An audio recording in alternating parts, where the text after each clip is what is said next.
5 বছৰমান হ'ল যিখন বাঁহৰ বেৰাত তাই ৰিলছ বনাই মানে মোবাইলটো বাঁহৰ বেৰাত দি পেলাই থৈ পেলাই তাই মানে তাত ৰিলছ বনাই থাকে সেই বেৰাখান কোনোদিন জহি হৈ যোৱা নাছিল 5 বছৰ এটি আৰু গলেও কেতিয়াবা ৰিপেয়াৰিং হৈ থাকে আমাৰ কাষৰ ঘৰৰ আছিল বেৰাখন আমাৰ সীমাতে লাগি আছে কিন্তু তাই ঢুকুৱাৰ পিছতে বেৰাখন পৰি গ'ল কিমান দিন মান পিছত মোটামুটি 2-3 দিন পিছতে বেৰাখন একেবাৰে জৰাজীৰ্ণ হৈ গ'ল মানে বাগৰি পৰিল গৃহস্থও ভাল কৰা নাই আৰু ময়ো সেইটো এটা অনুমান কৰি আছো কথা হ'ল কেইটাই নোহোৱা আজি 2 মাহ হ'ল মানে কেনেকৈ কটাই আছো আমি একমাত্ৰ ভগৱানে জানে মানে মনত বহুত কষ্ট বহুত আঘাত বেদনা লৈ আছো কিন্তু প্ৰকাশ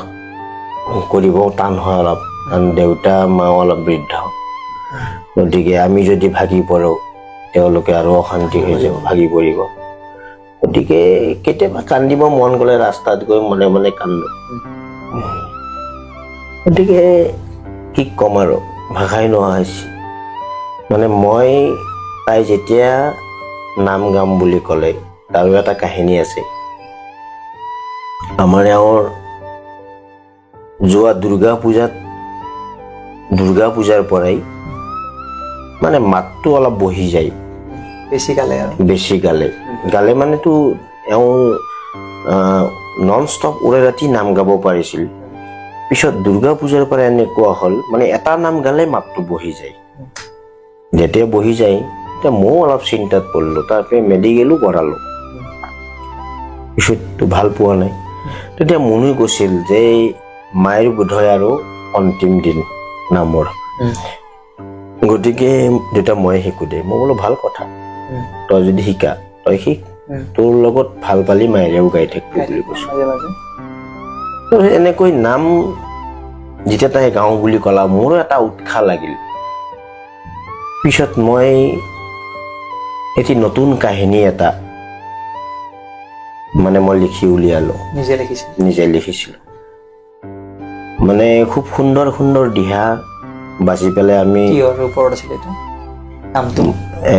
নামটো পুৰাণৰ নাম হয় মানে কোন দিশিৰ অভিশাপত প্ৰথম নাৰী গৰ্ভৱতী হৈছিল সত্যৰ যুগত কোনো নাৰী গৰ্ভৱতী হোৱা নাছিল যেনেকৈ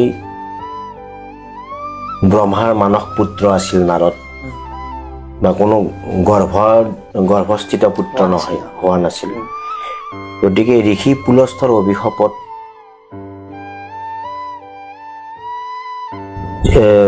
ঋষি তৃণবিন্দৰ অভিশাপত পুলস্থ মুনিৰ জন্ম হৈছিল গতিকে সেনেকুৱা ধৰণৰ কাহিনী এটা মই লিখি উলিয়ালো মানে কাহিনীটো খুব সুন্দৰ আৰু দিহাবিলাক বাছি ভালৰো ভাল দিহা সোমাই দি তাত ৰিহাৰ্চেল কৰিলোঁ ৰিহাৰ্চেল কৰোঁতেই মই নাগাৰা বজাওঁ আমাৰ এওঁ পালি হৈ ধৰে দেউতাই জুৰি বজায় এনেকৈ ফেচবুকত দিলোঁ তেতিয়া তাই কিন্তু পাঠক হোৱা নাই জাষ্ট ৰিহাৰ্চেল আখৰা কৰি আছোঁ তাৰপিছত আমাৰ এওঁ ক'লে অলপ আগতেই যেতিয়া নামটো তাইৰ সম্পূৰ্ণ হ'ল হোৱাৰ পিছত তাই ক'লা বোলে এইবাৰ বাহিৰত এইটো নাম মই গাম মাৰ লগতে মই গাম বুলি ক'লে মই বোলো হ'ব গাবি তই মোৰ বন্ধু এজন তেওঁ মানে মোৰ লগত একেবাৰেই ঘনিষ্ঠ মই গুৰেশ্বৰ আঞ্চলিক নাগানাম সংঘৰ সম্পাদক তেওঁ হৈছে সহকাৰী সম্পাদক শম্ভু কলিতা তেওঁ ক'লাক মোক বোলে দাদা আমাৰ এওঁৰ লগতো কথা পাতিছে বোলে আমাৰ ইয়াত শংকৰ সত্ৰত প্ৰথম মুনুক নাম মাতিম মই বোলো ভাল কথা যদি তাত মাতা তাৰ পৰাই তাইৰ সাহসটো উপস্থানৰ পৰা আৰম্ভ হ'ল সেই সত্ৰত এজন সত্ৰাধিকাৰ আছে ৰিজু পাঠক প্ৰভু জনাই সেইদিনাখন ইমান আশীৰ্বাদ দিছে তাইক মানে ভাষা নাই আৰু নাম শুনি পেলাই মানে ভৱিষ্যতে আৰু ভাল হওক তাই আগুৱাই যাওক, নৱপ্ৰজন্মৰ ছোৱালী। গতিকে ভাষা নাই আৰু কিমানটো আশীৰ্বাদ দিছে। এনেকৈ সেইদিনা তাই সেই প্ৰভুজনৰ আশীৰ্বাদ পাই মনত কি এটা উৎসাহ জাগিল। মানে ধাৰাসাৰ নাম, দিনটোত 1000টা ফোন আহে মানে নাম বিচাৰি। তাৰপিছত এনেকৈ তাই কিন্তু তাইৰ নাম্বাৰটো দিয়া নাছিল, তাই মাকৰ নাম্বাৰটো দিছিল। কাৰণ ছোৱালী মানুহ বুলি ভাবি কিছুমানে এনেও ফোন কৰে। পিছত মাঘৰ মাহত নাম ৰিহাৰ্চেল কৰিলোঁ কমপ্লিট কৰি। মোৰ নামটো হ'ল আৰু প্ৰিয়ংকা শইকীয়াই কংকাৱতীৰ বিয়া বুলি এটা নাম আছিল, সেই নামটো প্ৰিয়ংকা শইকীয়াই ফটো মাৰি দিলা। নাওকাটাত ফটো ষ্টেট কৰি আনি নামটো সম্পূৰ্ণ মুখস্থ হ'ল তাই। হোৱাৰ পিছত মাঘৰ মাহত তাই এটা বায়েক দিলা যে মই নিশামণি হালৈ, নাগাৰ নামৰ পাঠক, গতিকে আপোনালোকক নাম লাগিলে এইটো নাম্বাৰত যোগাযোগ কৰিব বুলি তাই এটা পষ্টি দিলাম। তাৰপিছত নামেই নাম আমি 3 দিন নাম ৰখা হোৱা নাই, ফাগুনৰ মাহত 27খন নাম পালোঁ। সেই 27খন নামৰ গোৱাৰ পিছত মানে প্ৰথম 2 দিন হয়তো তাইৰ অলপমান 19-20 হৈছিল, নহয় মাতৰ স্কেলৰ কথা আছিল, কিন্তু নতুন বুলি কোনো কোৱা নাছিল, তাইক পুৰণা বুলি ভাবি আছিল।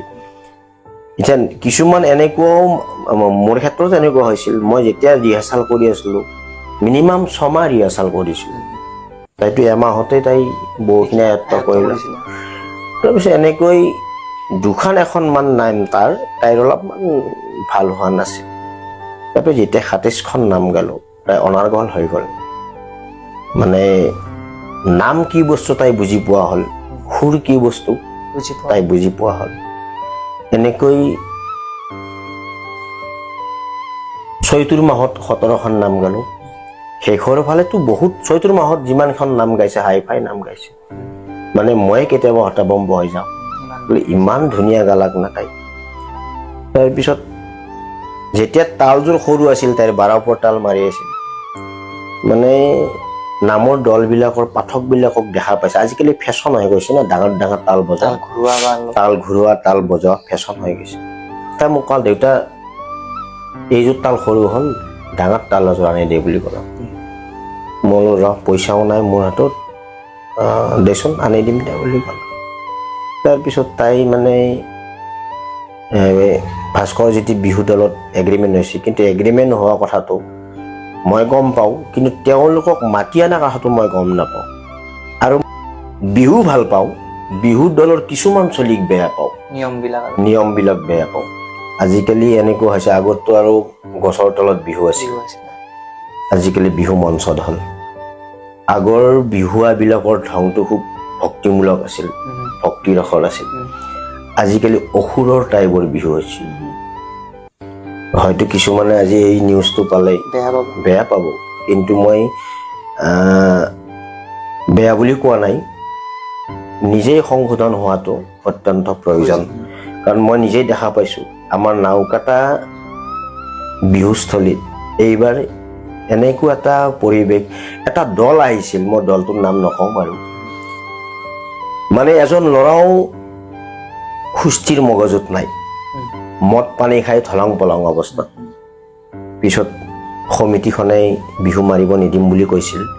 তাৰপিছত মই থকা নাই, কি হ'ল কি নহ'ল সিমানটো গমো পোৱা নাই, কিন্তু মদ পানী খাই এনেকৈ মানে ধৰ্মীয় অনুষ্ঠান এটাত আহিলেই। আৰু বিহুটো আজিকালি কেইবছৰৰ পৰা বেপাৰ হৈ গৈছে, বিহুটো বেপাৰ বেয়া পাব পাৰে, কিন্তু মই এইটো কথা কৈছোঁৱেই, এইবাৰো কৈছোঁ মই, আমাৰ মনৰ খবৰ ল'ব যিমান মানুহ আহিছিল প্ৰত্যেকৰে কৈছোঁ যে বিহু বেপাৰ হৈছে। মানে এনেকুৱা বেপাৰ হৈছে, এজন মালিক থাকে, সেই মালিকেই ল'ৰা ছোৱালীবিলাকক টকা দিয়া নাই, যিমান লাগে সিমান দিয়ে, টকা দি উৰে ৰাতি বিহু, ৰাতিটো ৰাতিয়েই, ৰাতিপুৱা 8-9টালৈকেও বিহু মানে বিহু গায়। আৰু তেওঁ স্বাৰ্থ আছে, তেওঁ খৰচ কৰিছে, তেওঁ সেই হিচাপত উপাৰ্জন কৰিব লাগিব, তেওঁ দিব যিহেতুকে টকা। আচলতে ভুলটো অকল তেওঁক দিলেও নহ'ব, হ'ব। কাৰণ আজি মই যদি বিহু মাৰো, মই ডিমাণ্ড কৰিম কিমান লাগে, 60,000 লাগিব। 60,000টো তেওঁ কৰিব দিব, মাটি বেছিটো নিদিয়ে, তেওঁ বিহু গাই দিব লাগিব। গতিকে ভুলবিলাক আমাৰো আছে। সকলোৰে অসমীয়াৰ বাপতিসাহোন বিহু, সেই বিহুটোৰ ওপৰত দাম দৰ কৰাটো আচলতে ভাল কথা নহয়। আকৌ বিহু বুলি সংগীত শিল্পীসকলেও সকলোখিনি নিশাতে 3-4খন প্ৰগ্ৰেম কৰে। 3-4খন প্ৰগ্ৰেম কৰে। আমাৰ যোৱা বছৰ নিৰ্জাৰগাঁও মজলীয়া বিদ্যালয়ৰ হীৰক জয়ন্তী অনুষ্ঠান গেল। আমি এমাহৰ পৰাই তাত দিন ৰাতি একাকাৰ কৰি লাগি আছিলোঁ। তাতে আমাৰ জুবিন গাৰ্গক মাতাৰ কথা আছিল, কাৰণ প্ৰাণৰ শিল্পী জুবিন গাৰ্গ সকলোৰে চোৱাৰ হেঁপাহ। আমিতো দেখাই নাপালোঁ, নেদেখাকৈ তেওঁ গুচি গ'ল। তাৰপিছত তেওঁৰ মেনেজাৰে কিবা 7 লাখ নে 8 লাখ টকা ডিমাণ্ড কৰিছিল। আমাৰ গাঁওখনৰ সিমান টকাও নাছিল, মানে জুবিনক আৰ্থিকভাৱে দুৰ্বল আছিল। গতিকে মাতা নহ'ল, চোৱা নহ'ল। কিন্তু সেই এটা বেপাৰ নহয় জানো, সেইও এটা বেপাৰ। গতিকে কি ক'ম আৰু, মই তাকে কৈ আছোঁ। আৰু এইটোও কৈছোঁ মই যে আমাৰ নিচিনা, আমাৰ যিটো ঘটনা ঘটিল, গতিকে আমাৰ নিচিনা ঘটনা জানো দুনাই আৰু দুখন মানে অইনখন ঘৰৰ নহয়, পুনৰাবৃত্তি নহয়। মই সেইটোও কৈছোঁ, সকলোকে কৈছোঁ। আৰু অহা বছৰ বিহু আহিলেও মই এইটো কথাই ক'ম ছ'চিয়েল মিডিয়াত, মানে ল'ৰাবিলাক ভাল হওক। আৰু মই এটা ডাঙৰ কথা ক'ব বিচাৰিছোঁ যে বিহু দলৰ যিখন গাড়ী থাকে, সেই গাড়ী চালকজন আচলতে মুছলমান হ'লে ভাল। আমাৰ হিন্দু মানুহৰ ড্ৰাইভাৰ নাৰাখি যদি মুছলমান সম্প্ৰদায়ৰ এজন ভাল লোক থাকে, গতিকে তেওঁলোকে মদটো নাখায়। আৰু মই বহুত মুছলমান ড্ৰাইভাৰ দেখা পাইছোঁ মদ নাখায়। আমিও এবাৰ নিছিলোঁ, আমিও এবাৰ নাম গাব যাওঁতে তেতিয়া আমাৰ মাইনা নাছিল, দলটো বেলেগ দল আছিল। সেই দলত মই নাগাৰা বাদক আছিলোঁ, লগতে আমাৰ সিও নাগাৰা বাজাইছিল। আমাৰ ওচৰতে গুৰেশ্বৰ ভোগপুৰ বুলি কয় জেগাডোখৰ, তাৰে মানে এজন ড্ৰাইভাৰ নিছিলোঁ মুছলমান, মানে ইমান ভদ্ৰ মানুহজন। তেওঁ কোনো ধৰণৰ মাদক দ্ৰব্য জাতীয় বস্তু সেৱন নকৰে, গতিকে ৰিস্ক ল'ব পাৰি। এতিয়া এনেকুৱা হৈছে, যদি আমাৰ বিহু দলবিলাকে মুছলমান ড্ৰাইভাৰ লোৱা হয়, মই ভাবোঁ নিশ্চয় সুৰক্ষিত হ'ব। আৰু ড্ৰাইভাৰজনক টোপনি ক্ষতি কৰিব দিব নালাগে। স্থান পালে তেওঁ তাতে ৰেষ্ট লয়। তেওঁৰ মালিকজনে আচলতে ড্ৰাইভাৰ দুজন ৰাখিব লাগে। যদি এজনৰ টোপনি লাগিছে আৰু এজনে চলাব পাৰিব। আৰু সেইদিনা গম পোৱা মতেই আমাৰ মাইনাহাট কেন্দ্ৰীগুৰিত বিহু আছিলে, তাতে ফিল্ডত বোলে ড্ৰাইভাৰজনে মানে 4টা কোৱাৰ্টাৰ খাৱা বুলি কৈছে। অকল মদেই নহয়, তেওঁ ভাঙো খায়। গতিকে ভাং আৰু মদেইটো, মদতকৈ ভাঙৰ নিচাটো খুব বেছি, আৰু মদৰ নিচাও বেছি। কিন্তু দুয়োটা যেতিয়া সংমিশ্ৰণ হৈ গ'ল, তেতিয়া আগত কি আহিছে গমেই নাপায় আগত কি হৈ যায়। গতিকে কি ক'ম আৰু, 33জন সদস্যৰ মাজত তাই অকলে গুচি গ'ল। আৰু তাই যিটো জেগাত শুই আছিল, তাইতো মূৰটো এনেকৈ টোপনি মাৰিয়ে শুই আছিল, সেইটো জেগাতে মানে গাড়ীটো লাগি গৈছে। লাগি যাই মানে মূৰটো দুইফাল্লা হৈ গৈছে। কোনে খবৰ দিছিলে প্ৰথম? সেইদিনা আমাৰ ওচৰতে বিয়া আছিল এঘৰ মানুহৰ, আমাৰে সম্পৰ্কীয় মানুহ।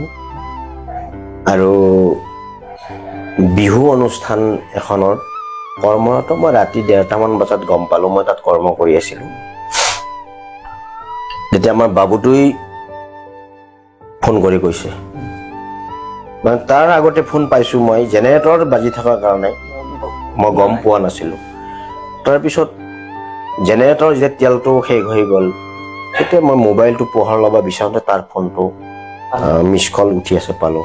4টামান আছিল। মই লগে লগে ফোন কৰিলোঁ তাক। সি ৰিচিভ কৰি মোক কথা এষাৰ কৈছে, তই ইমিডিয়েট যা, যেনকৈ আছে সেনকৈ মুনু তামোলপুৰ চিভিল হস্পিটেলত আছে, এক্সিডেণ্ট হৈছে। মই লগে লগে সুধিছোঁ, তাই ভালে আছে? আছে, তই যা বুলি কওঁ। তাৰপিছত আমি ৰাতি তাৰ পৰাই আমাৰ ইয়াৰ পৰাই 5 কিলোমিটাৰ দূৰ আছিল চোৱাকপুৰ। তাৰ পৰা ৰাতি 1:30 বজাত ঘৰ আহি পালোঁ। ঘৰত আহি দেখা পাইছোঁ এওঁলোক ওলাই ৰেডি। আৰু এনেকুৱা বতৰে হিৰহিৰি মাৰি আছিল। আচলতে সেইটো টাইমত মই গম পোৱা নাছিলোঁ, কিন্তু বতাৰেও কান্দি আছিল তাইৰ কাৰণে। আগজাননী দিছিল। মানে বৰষুণটো কম আছিল, কিন্তু বতাহ আচৰণি আৰু ডাৱৰৰ বিৰাট শব্দ হৈ আছিল। মানে কষ্ট পাইছিল বতৰেও। আচলতে আমি ভবা নাছিলো আমাৰ মুনু যি গুচি গ'ল, তাইৰ যিটো প্ৰতিভা আছিল, মানে ইমান প্ৰতিভা থকা বুলি ময়ো ভবা নাছিলো। তাইৰ যিটো প্ৰচাৰ আৰু প্ৰসাৰ বাহিৰৰ জগতখনত, সেইটো কথা আমি গম পোৱা নাছিলো। আৰু এইখন গাঁৱৰ পৰা ওলাই যায় অসমবাসী চুকে কোণে, গোটেই অসমখনে গম পাই গ'ল। আৰু তাই জীয়াই থকাওতেও বোধহয় গম পাইছিল, কিন্তু হয়তো মানে কোৱাৰ মঞ্চ পোৱা নাছিল, ব্যৱস্থা এটা নাছিল। এতিয়া তাইৰ মৃত্যুত আমি সকলোৱে গম পালো। সিও আহি কয় বোলে নিশামণি মোকো ফোন কৰিছিল, সিও কয় মোকো ফোন কৰিছিল।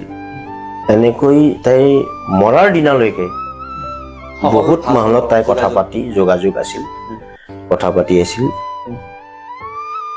কিন্তু কি কৰিম, আমাৰ ভাগ্যতেই নাই। নিয়তিৰ খেলা।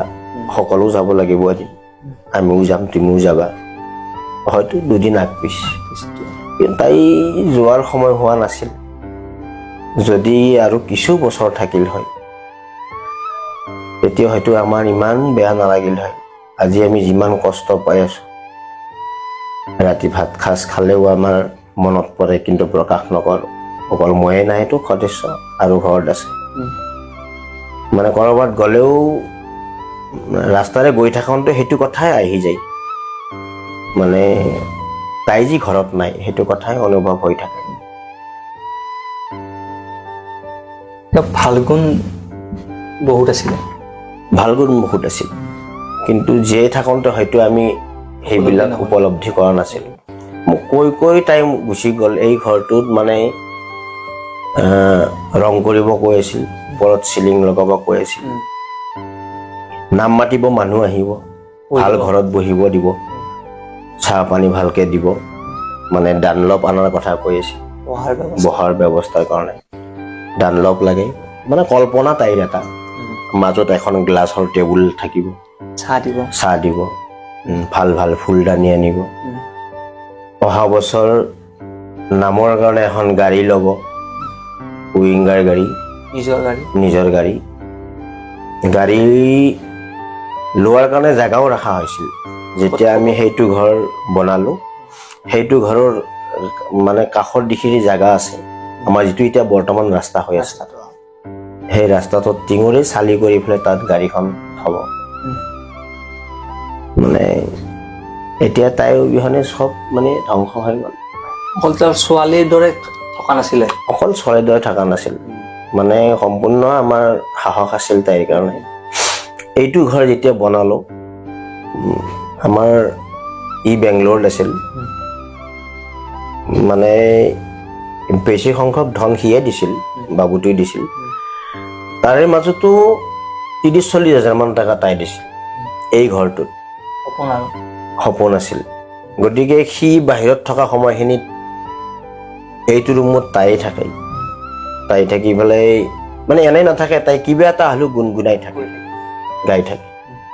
আৰু সেইটো ৰুমত ককা আইতাক থাকে। মানে ভিতৰটো প্লাষ্টাৰ হোৱা নাছিল। যোৱা ফাগুন মাহত তাই কৈছে বোলে আমাৰ নাম গোৱা পইচাৰে এইবাৰ প্লাষ্টাৰ কৰিব লাগিব, ফ্ল'ৰ প্লাষ্টাৰ কৰিলাম, ৱালবিলাক প্লাষ্টাৰ কৰিলাম। সেইটো ৰুম নামৰ পইচা দি কৰা গৈছে। আৰু ময়ো বাহিৰত আচলতে হাজিৰা কৰি আছিলোঁ, টেণ্ট হাউচৰ কাম কৰোঁ। তাই মোক কৈ আছিল বোলে আমি যিহেতুকে জানা হৈছোঁ নামত যাওঁ, গতিকে তই আৰু টেণ্ট হাউচৰ কাম কৰিব যাব নালাগে বুলি মোক কৈছিল। গতিকে মোৰ আকৌ সেইটোৱেই গতি হ'ল বাহুত লাভ হোৱা। পিতৃ হিচাপে কিমান সুখী আপুনি? তাই যিবিলাক দি থৈ গ'ল, আচলতে মই সঁচাই গৌৰৱান্বিত। তাই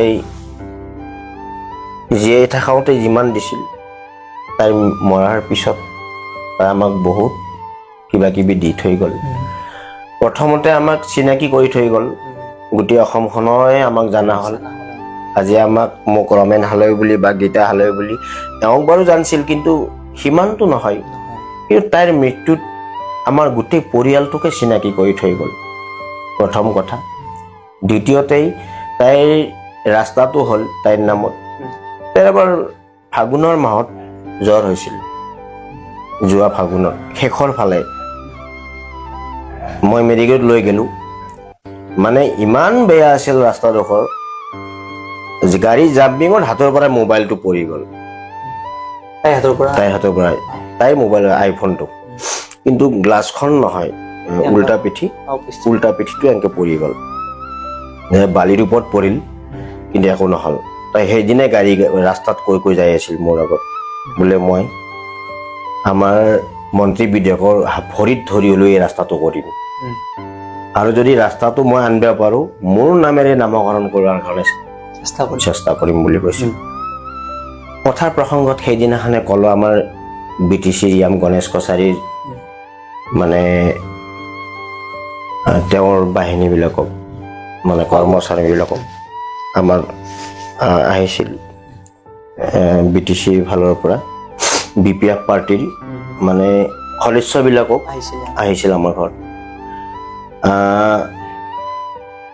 আমাৰ ওচৰৰে হয় এজন দিগন্ত বেজবৰুৱা BTCৰ তেওঁ এজন আগভাগ লোৱা নেতা তেওঁ আহিছিল গতিকে মই সেইদিনা কথাৰ প্ৰসংগত কথা এষাৰ মুখৰ পৰা ওলাল মোৰ তেওঁলোকে মোৰ কথাটো ৰাখিলে মই কোৱা কথা এষাৰ আৰু ছোৱালীটোৰ যি মনৰ আশা সেইটো নহয় মানে ৰাস্তাৰ পোৱাটো আৰু নাম পোৱাটো তেওঁলোকে এই আশাটো পূৰণ কৰিলে গতিকে মই আজি এই চেগতেই BTC ৰিয়াম গণেশ কছাৰী তথা তেওঁৰ সহকৰ্মী সকললৈ ধন্যবাদ জ্ঞাপন কৰিছোঁ কাৰণ নভবা নিচিন্তা কথা এটা আজি পূৰণ হ'ল কাৰণ মই সৰুৰ পৰাই দেখা পাওঁ আজি মোৰ 49 বছৰ বয়স আমিতো বোকা পানী খচিয়ে গৈ আছোঁ এইটো ৰাস্তাৰে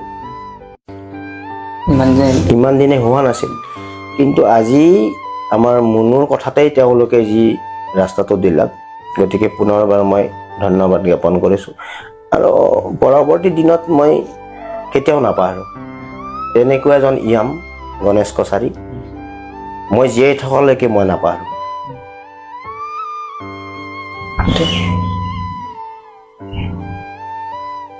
আগন্তুক দিনত কি কৰিব তেখেত স্মৃতি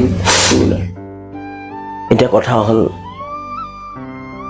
সাহস বাৰু নায়ে তাৰ স্মৃতি জীয়াই থাকিব হ'লে বা জীয়াই ৰাখিবলৈ হ'লে আমি নামটো গাবই লাগিব কাৰণ নাগাৰা নামৰ যোগেদি তাইক বহুতে চিনি পাইছিল বিহু যোগেদি চিনি পাইছিল গতিকে সংস্কৃতি যিটো মানে তাইৰ চিনাকি সংস্কৃতিৰ দিশত গতিকে সেই হিচাপে মই আমাৰ এওঁকো কৈছোঁ বোলে তাইৰ স্মৃতি জীয়াই ৰাখিবলৈ হ'লে আমি নামটো গাবই লাগিব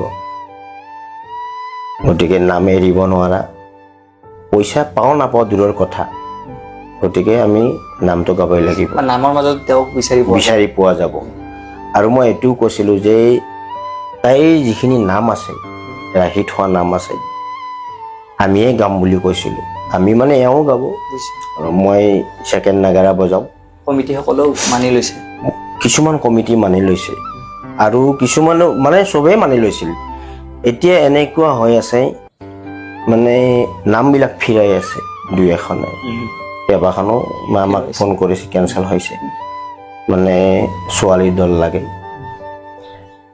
নলবাৰী নদীত মাঘৰ 1 তাৰিখে নাম এখন আছিল 1 তাৰিখ নে 2 তাৰিখ 1 তাৰিখে গতিকে তেওঁলোকে নিফিৰাওঁ বুলি কৈছিল প্ৰথম অৱস্থাত তেওঁলোকেও নামখন ফিৰালাক মাঘৰ 1 তাৰিখে গতিকে নাম ফিৰোৱাৰ দিনা আমাৰ এটা ঘৰত সেইদিনাও এটা মানে কান্দনৰ ৰোল উঠে তাই নোহোৱাৰ কাৰণে ফিৰালাক তাই থকাটো নিফিৰলা হয় গতিকে মই মানে এইখিনি ক'ব বিচাৰিছোঁ যে তাইৰ স্মৃতিটো আমি জীয়াই ৰাখিম নাগা নামৰ মাজেৰে। যিসকলে আমাক ভাল পায় বা নাম মাতিম বুলি ভাবে আমি তেওঁলোকৰ ওচৰত নাম গাবলৈ যাম, আৰু যদি কোনোবাই নামাতেনো কেনেকৈ যাম। আৰু যিসকলে ফিৰাইছে তেওঁলোককো বেয়া পোৱা নাই। আজিকালিৰ সমাজখন অলপ বেলেগ দিশত আছে, কাৰণ নাম বুলি নাচায়। নাগাৰ নামটো ট্ৰেণ্ডিঙত কোন আছে, কাক মাতিলে আমাৰ টিআৰপিটো হ'ব, সেইটোৰ ওপৰত চলে। আৰু ছোৱালী বেছিভাগ ছোৱালীয়ে লাগে, এনেই নাচি থাকিলেও হয়। মানে হাস্যৰসৰ কথা, মোৰ তাৰ এটা কথা মনত পৰিল। যোৱা বছৰ নলবাৰীৰ পৰাই এখন কমিটিয়ে ফোন মাৰিছিল। আমাৰ এওঁ তেতিয়া পাঠক আছিল। তেওঁলোকে এগ্ৰিমেণ্ট হ'ল আমাৰ লগত মুখেদি, মাত্ৰ লিখিত হোৱা নাছিল। সেইকাৰণে হোৱা নাছিল, তেওঁলোক আহি আছে আৰু আহি তামোলপুৰ পাইছে বোলে। যেতিয়া তামোলপুৰ পাইছে, তামোলপুৰত চাহ পানী খাই পেলাই তেওঁলোকে আমাক ফোন কৰিছে, আমাক মানে এওঁক ফোন কৰিছে। এওঁক ফোন কৰি কৈছে, বাইদেউ আপুনি ছোৱালী নে তিৰোতা? মহিলা। এই কৈছে মই ছোৱালী নহয়, মই মহিলা হয় বুলি কৈছে। এই তেতিয়াহ'লে আপোনালোকে বেয়া নাপাব দিয়ক, আমাক ছোৱালী দলহে লাগে। তেতিয়া আমাৰ মনে কৈছিল যে আপোনালোকে নাম চাব নে ছোৱালী চাব? যদি ছোৱালী চাই আমি 10জনীমান ছোৱালী যাম, কিন্তু নাম হ'লে গাব নাম, তাত বহি থাকিম, আপোনালোকে চাই থাকিব। লাষ্টত পইচাটো দিলেই হ'ল। কিন্তু মই সেইদিনা তাইৰ কথাত বহুত হাঁহিছিলোঁ। সেইখিনি সাহস তাইৰ আছিল। সেইখিনি সাহস তাইৰ আছিল। যোৱা ফাগুনত আমাৰ নাম আছিল ৰঙিয়াত। তেওঁলোকে চাউণ্ডটো মানে ভাল নহয়, ইমান ডাঙৰ অনুষ্ঠান এটা চাউণ্ডটো বেয়া, একবাৰ পুটকে শব্দ হয়, আৰু যিমানটো চিঞৰি থাকে মাতটো মানে ক্লিয়াৰ নহয়, কষ্ট বেছি হয়। এটা হৰণ দিছে বহু ওপৰত, গতিকে হৰণটোৰে মানে ওপৰেদি গৈ আছে, তলত অডিয়েঞ্চ যিখিনি বহি আছে তেওঁলোকে চাউণ্ডটো নাপায়। তাই সেইদিনা অলপ খং উঠিল, আপোনালোকে ইমান ডাঙৰ অনুষ্ঠান এখন মাতিছে, ইমান ডাঙৰ অনুষ্ঠান পাতিছে, আমাক নাম মাতিছে ইমান দূৰৰ পৰাই, চাউণ্ডটো কিয় আপোনালোকে ইমান বেয়া আনিছে? ভাল কৰিব লাগে। এনেকৈ চাউণ্ড নহ'লে আমি নাম গাব নোৱাৰো। তাই মানে কৈ দিলাক। পিছত দৰ্শক কেইজনমানে কৈছে, মাই নাম শুনুক নুশুনুক, ভাল হওক বেয়া হওক, তোমালোকে গাই যোৱা, তোমাৰ পালাটো মাৰি থৈ যোৱা বুলি কৈছে। কিন্তু ৰাইজেই শান্তি পোৱা নাই। সেইটো হৈছিল ৰঙিয়া বৰঘুলি জেগা বুলি কয়। পাঠকজনৰ কষ্ট হয়। গতিকে এনেকুৱা ধৰণৰ কিছুমান তাই জীয়াই থাকোঁতে ঘটনাও ঘটি গৈছে। আৰু 2জন নাগৰো নিছিলোঁ আমি। এজন আমাৰ মেইন নাগৰো আছিল, তেওঁ মুক্তপুৰৰ, মই নামটো পাহৰিলোঁ এতিয়া। তেওঁৰ লগত আৰু এজন নাগৰো আছিল। সেইদিনা বোধহয় 5ম বা 6ষ্ঠ নম্বৰ নাম তাইৰ। নাম আছিল দলাংঘাটত। লগত আছিল কুসুম দেৱী বাইদেউ। কুসুম দেৱীটো আৰু বহুত ডাঙৰ পাঠক, তো আমাৰো মানে অলপ ভাল লাগে এনেকৈ ডাঙৰ পাঠকৰ লগত নাম গাব গ'লে। তাইও উৎসাহ জাগি আছে, তাইৰো নতুন যিহেতুকে, কিন্তু ভয় কৰা নাছিল, ভয় ক'তোৱে কৰা নাছিল। বৰঞ্চ তাইৰ ফূৰ্তি লাগি আছিল, আজি অমুকৰ লগত নাম আছে, বুকু ফুলেই যায়। তাৰপিছত সেই ল'ৰাজন নাগৰো 2জনক লৈ গ'লো, কিন্তু গুৰুঘাটাটো ময়ে বজাই আছিলোঁ 2nd নাগৰত, আৰু মেইনটো মুক্তপুৰ ল'ৰাটোৰ বাবুটো বজাইছিল। বাবুটোৱে ক'লা, খুৰা মানে এওঁক দিয়ে নাগাৰটো, তাৰমানে যিজন লগত গৈছিল। পিছত মই উঠি আহি তেওঁক দিলোঁ। মই জোৰ বজাই আছোঁ। ঘৰত কি এনেকুৱা হ'ল, থবাৰ সময়ত তাল গেল কোম্ভাই, নাগৰা গেল কোম্ভাই আমাৰ। তেতিয়া এনেকুৱা হৈ গ'ল, মানে ৰাইজখনতো হাহাকাৰ কৰি দিলে, হাল্লা কৰি দিলে, ইমান লাজ লাগিল। মনো মানে আধা ঘণ্টামান তলমুৱা হৈ আছে লাজতে। জীৱনত আমাৰ এনেকুৱা ঘটনা ঘটা নাছিল, তাল নাগৰা কোনোদিন ভুল হোৱা নাছিল। মানে মই তাইক ক'লো দেই, যি হ'ল হ'ল, উপায়ো নাই। উপায়ো নাই, ভুল শুদ্ধ থাকাই নামটো ভালকে গাওঁ বুলি ক'লো। মানে ইমান সুন্দৰভাৱে সেইদিনা গাইছে, তাই যে 6ষ্ঠ নাম্বাৰ নাম কোনো ধৰিব পৰা নাই। সকলো কয় এই পুৰাণ পাঠক কোনো ধৰিব পৰা নাই। তাৰ পিছত অভিজ্ঞ পাঠক বোলে। তাৰ পিছত আৰু 2খন নাম আমাৰ লৈ আছিল, কুসুম দেৱী বাইদেউ দিয়া বুলি কৈছিল আমাৰ মনত। পিছত সেইদিনা কুসুম দেৱীৰ লগত নাম আছিল, তেখেতে আছে লগত, তেখেতে চাইছে। পিছত মানে 2খন নাম আছিল, কুসুম দেৱী নাম্বাৰ দিয়া বুলি কৈছিল। নিশামণি হালৈক মাতক গুৰেশ্বৰ নাওকাটাৰ ভাল নাম হয়। গতিকে কুসুম দেৱী বাইদেউৰ দৃষ্টিটো মনৰ এটা ভাল ভাৱ আছিল, বা তাইৰ মানে মনৰ ওপৰত তাইৰ এটা ভাল চিন্তাধাৰা আছিল বোলে এইজনী নিশামণি হালৈ এজন ভাল পাঠক হ'ব বুলি অলপ ভাৱ হৈছিল। মাইনাও কাক চাইছিলে এই জগতখনত? আচলতে আমাৰ মুনৈ 2জন ব্যক্তিকে ফ'ল' কৰি আছিল। তাইৰ ঢংবিলাক প্ৰিয়ংকা শইকীয়াৰ ঢং আছিল। প্ৰিয়ংকাক প্ৰথম তাই ফ'ল' কৰিছিল, নামো তেখেতে দিছিল প্ৰিয়ংকা শইকীয়াই। আৰু আমাৰ মামাক পাৰ্থপ্ৰতিম দাস, গতিকে তেওঁকো অলপ মানে ফ'ল' কৰে। আৰু আনাৰ কথা আছিল, মানে আমতিৰ ভিতৰত পাৰ্থপ্ৰতিম দাসক ঘৰত মানে মাতিছিলে মানে শিকোৱাৰ কাৰণে, মামা তুমি মোক অলপ শিকাই দিব লাগিব। তেতিয়া তেওঁ কৈছিল যে মইতো গুৰু হ'ব নোৱাৰিম ভাগিন তোমাৰ, কাৰণ তুমি মোক কেনেকৈ সেৱা কৰিবা? মোমাকে ভাগিনাও নহয়, ভাগিনীয়াকে মোমায়েকক কেনেকৈ সেৱা কৰিব? আচলতে মোমায়েকেহে ভাগিনীয়েকক সেৱা কৰিব লাগে। গতিকে কৈছে মই যাম, হয় কিন্তু তুমি মোক সেৱা কৰিব নোৱাৰিবা বুলি কৈছে। শিকাই দিম কিন্তু গুৰু হিচাপে নহ'ব, মানে কৈছিল। অহাটো নহ'ল। গতিকে তাই মামাকৰ লগত নাম এখন গাব পাইছে নলবাৰীত, পাৰ্থৰ লগতে আছিল আমাৰ নামখন। সেইদিনা নাগেৰা আমাৰ বাবুটোক বজাইছিল। গতিকে এনেকুৱা ধৰণৰ। আৰু গাড়ীখনত আমি প্ৰত্যেকেই ৰং ফূৰ্তিকে গৈছিলোঁ। তাই এবাৰ আমাৰ হেৰিত নাম আছিল, 2খন নাম আছিল ন, ক'ত আছিল, বঙাইগাঁও নে নহয় চৰভোগত এখন নাম আছিল, আৰু চাংচাৰিত নাম আছিল। আমি নলবাৰী হৈ সোমাই গ'লো।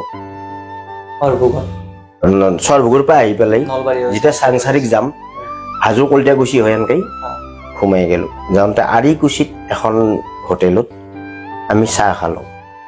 তাই বেগৰ পৰাই মেকআপ বক্সটো ওলাই মানে প্ৰত্যেককে তাই মেকআপ কৰি দিলে সেই হোটেলখনত, চবুকে। তাৰমানে হোটেলখনৰ দাদা আৰু বাইদেউ আছিলে 2জন, চাইছে। তেওঁলোকে কৈছে আপোনালোকে অকণমান বহি দিয়ক, চাহটো বনাই দিম দিয়ক, ভাল চাহ। আমি চেনি খাব খোজা নাছিলোঁ। তাতে প্ৰত্যেককে তাই খুব কম সময়ৰ ভিতৰতে মানে মেকআপ কৰি খুব ধুনীয়া কৰি দিলাক।